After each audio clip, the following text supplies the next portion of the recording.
So hello, what's up mga boss? Welcome back sa ating channel, July Ems. Muli sa video na to, may share na naman ako sa inyong isang tips at saka idea at dagdag kalaman na rin sa inyo.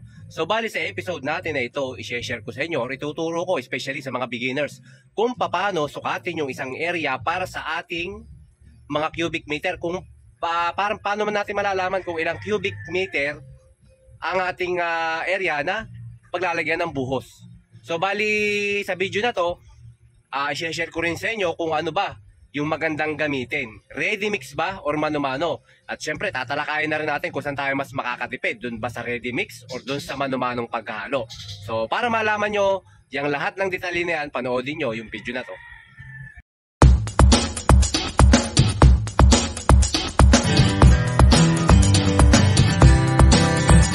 So, ito mga boss. So, bibigyan ko kayo ng example kung paano natin masusukat yung area natin na pagbubuhusan. Una, pwede nyo rin i-apply to kung paano nyo masusukat kung ilang square meter yung area. And then, kung halimbawa, meron tayong bubuhusan, share ko rin sa inyo kung paano kinukuha yung mga cubic meter. So, bago yan, ganito muna. So, pinakita ko muna yung sketch ng ating bubuhusan. So, sa mapapansin ninyo, meron siyang pag ganito, may papunta doon at may papunta dyan. So, syempre, sa pagsusukat nito, mahihirapan tayong sukatin kung susukatin natin yung buong area kagad-agad. So ngayon, ang technique natin para sa mabilis na pagsusukat, so ito mga beginners listen na carefully, tsaka panoodin nyo to. Ito, alam nyo, minsan kasi yung pagsusukat ng ganito, kahit yung isang mason or karpintero, matagal ng mason, matagal ng karpintero, bakit hindi sila natututong magsukat ng area? Kasi siyempre, ang isang project, pag may foreman, laging si foreman ang nagsusukat. Kaya si foreman lang minsan lagi natututo. So ngayon, si foreman ayaw niyang ituro minsan doon sa kanyang mga tauhan kung paano. So kaya naman ito, ayan, so bilang isang foreman, ituturo ko sa inyo, sa mga karpintero, mason, sa mga skill dyan, na kung paano ang pagsusukat. Okay? So ngayon, umpisahan natin. So ngayon, umpisahan natin sa area na to. So, bali ang ating pagsusukat, kinakailangan area. So, ito, una muna natin susukatin itong area na to. So, gagawin natin, kinakailangan, yan, itong broken line na to, ito yung area 1. Okay, so ngayon, nakabuo na tayo ng isang rectangular shape dito. So, meron na tayo ngayong pwedeng masukat na area. So, ito, iiwanan muna natin. And then, ito, for example, ito ay 10 meters. Ito 10 meters. Ito ay 3 meters, 3 meters. Okay? And then ngayon naman, meron na tayo ngayong mga sukat at masusukat na natin siya. So ang gagawin lang natin, para makuha muna natin yung floor area, length multiply to width. Or yung haba ay imumultiply nyo lang sa lapad. So para makuha nyo, lumabas kung ilang square meter yan. Okay? So ngayon, lalabas na yan kung ilang square meter. Example yan, 30 square meter yan. Okay? So wala muna tayo sa cubic meter mamaya pupunta tayo doon. And then ngayon naman, itong area na to, lagyan nyo lang ng broken line ulit yan. So sa pagsusukat kasi ng area, kinakailangan makabuo kayo ng isang square or isang rectangular na area para makapagsukat kayo ng floor area nyo. So katulad nung ganyan, i-organize nyo muna siya, pagbubukod-bukodin nyo para mas madali kayong magsukat. O ito, for example, nakabuo tayo ng 4, dito ay 4, okay, 4. So ngayon, ganun lang ulit, 4 times 4 para makuha natin yung kanyang floor area. Gagawin lang natin, 4 times 4 equals 16. Okay, 16 square meter tayo meron dito. And then ito, ngayon, yung the rest, ayan, masusukat na rin natin. O, for example, ito ay 2, and then ito ay 1. Okay? O 2 times 1, di meron tayong 2 square meter dito. So ganyan lang kabilis yung pagsusukat kung ilang square meter yung floor area. And then para sa pagsusukat naman ng cubic meter, ganyan din yung gagamitin natin. Ang pinakaiba nga lang, sasamahan na natin ng thickness ng ating floor. Okay? Ng ating flooring. O ibig sabihin yung kapal ng buhos. So ngayon, for example meron tayong 30 plus 16 equals 46 plus 2, 48. So meron tayong 48 square meter. Okay, ngayon naman, ang gagawin natin, imumultiply naman natin yan sa kapal ng ating buhos. Okay, so ito mga boss, punta naman tayo sa cubic meter. So kung paano kinukompute yung cubic meter. So bago tayo mag-compute, ano ba yung cubic meter na tinatawag? So gawa tayo ng isang cubicle. Okay? Ang isang metro kubiko na tinatawag ay meron siyang equivalent sa 1 meter width, 1 meter height, and then 1 meter length. So kinakailangan every side ng ating cubic ay kinakailangan may sukat na 1 metro. Okay? Every part. So para magkaroon tayo ng 1 metrong lapad, 1 metrong taas, 1 metrong haba. So yun yung 1 metro na kubiko. So itong cubic meter na to, kaya tinuturo ko sa inyo, marami kayong pwedeng paggamitan nito. For example, bibili kayo ng buhangin.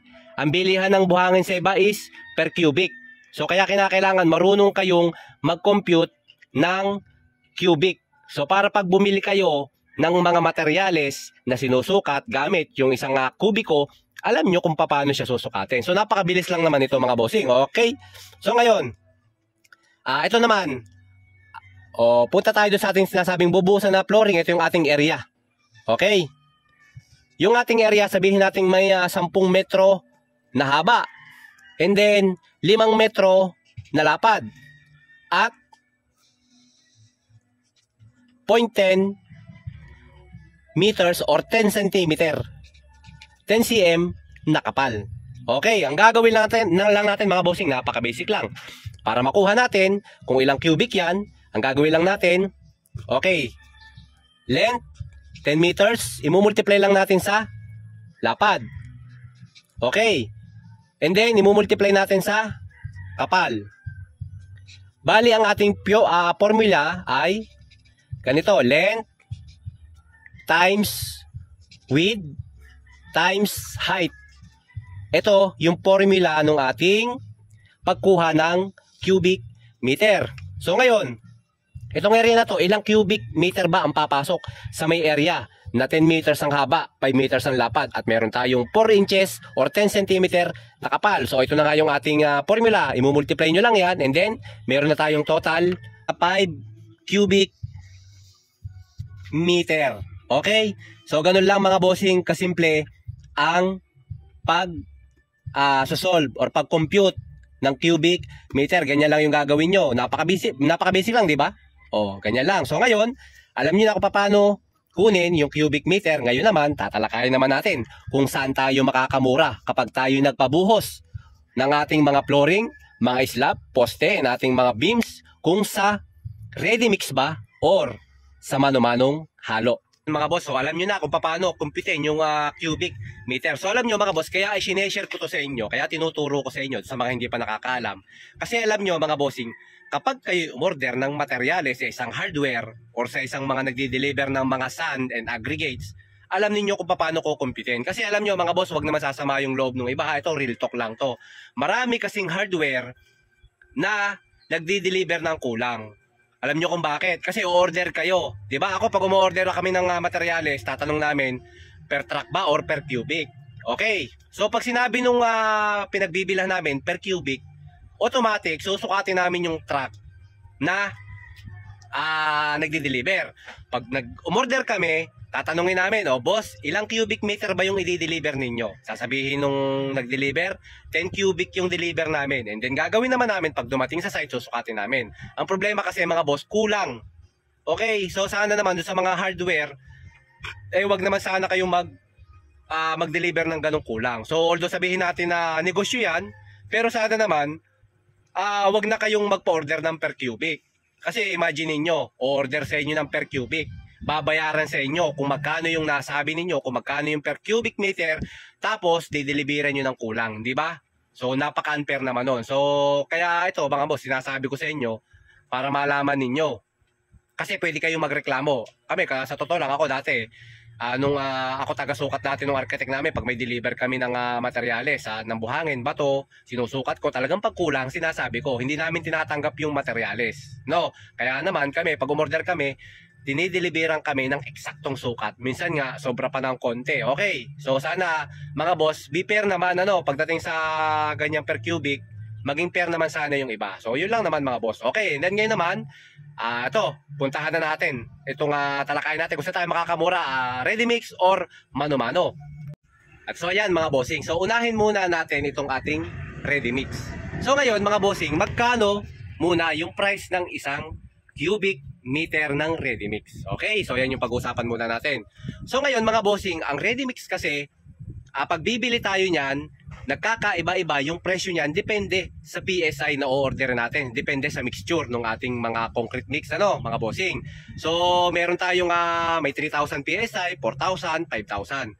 So ngayon naman mga bossing, ang o-orderin lang natin is yung 3,000 PSI, which is nagkakahalaga ng 4,500 per cubic meter. Okay? So ito mga bossing, paalala ko lang mga bossing, kapag tayo may required na PSI sa ating concrete mix, katulad itong mga nasasabi ko, 3,000, mas maganda, orderin na lang natin to sa ready mix. Alam nyo kung bakit? Hindi naman kasi mabilis magawa sa job site. Mga bossing, yung ginagawa natin na paghahalo dun sa ating one bagger mixer, so hindi naman siya imposibleng gawin, pero syempre mahirap basta-basta ma-reach yung 3,000 PSI dahil minsan hindi naman pare-pareho yung timpla ng ating paghahalo, di ba? Minsan napapadami yung tubig, minsan kakaunti lang, tapos syempre kinakailangan meron tayong tinatawag na mga admixture dun sa ating mga halo.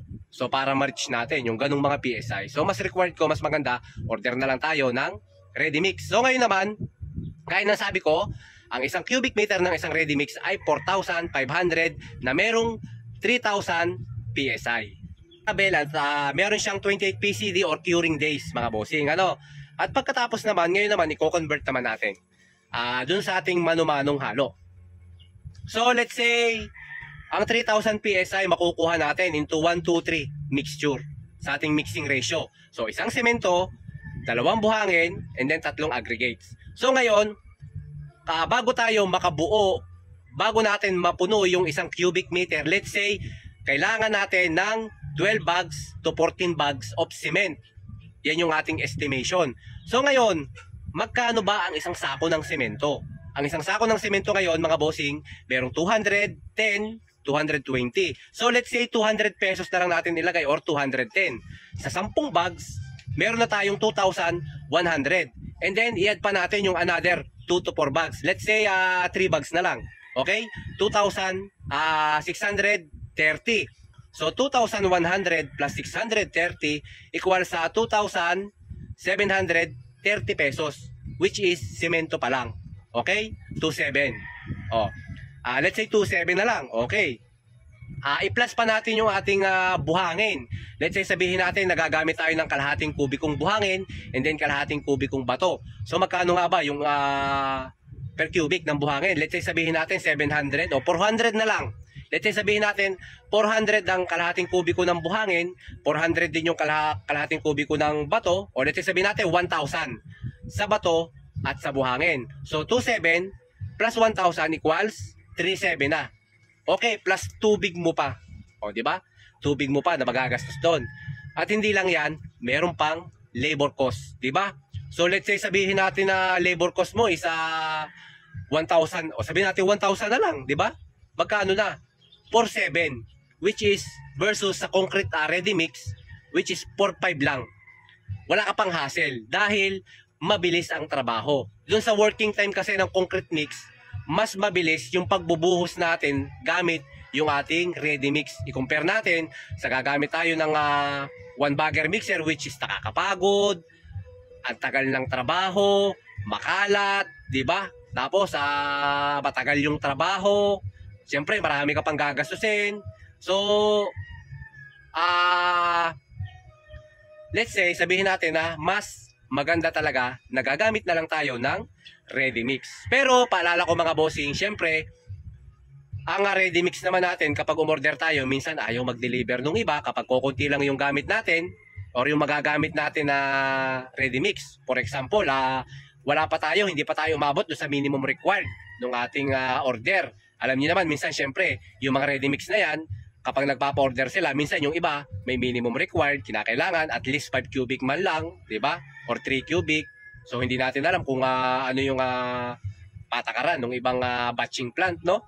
So, yun lang ang magiging problema natin. And then, kapag syempre, pag pinilit naman natin umorder ng kakaunti lang, hindi pasok doon sa minimum required nila, ang ginagawa nila, nag-additional sila, syempre, doon sa, transportation, tapos yung gagamitin, may boom pa, di ba? Yung mga access natin doon sa, yun lang ang babayaran nyo. Pero, kung malakihan naman yung bubuhusan natin, mas pabor. Mas gusto ko yung ready mix kaysa doon sa mano-manong halo. At the same time, gaya ng sinabi ko, yung PSI required, for example, may binigay si engineer sa atin na kinakailangan ganito, ay marireach natin kasi may bibigay ng batching plant yun, yung ating PSI na kagustuhan. O yan mga bossing, di ba? So, ayan, sana nakatulong sa inyo yung aking mga sinabi at ayan, sana nakakuha kayo ng idea kung saan nga ba mas makakamura, ready mix or sa mano-manong halo. Or yan, syempre sa mga susunod pang video natin mga boss, kung gusto nyo pa ng another dagdag kaalaman, idea, subscribe ka lang at i-follow mo lang si Julie Ems. At syempre, sa lahat ng mga bashers natin, I love you all.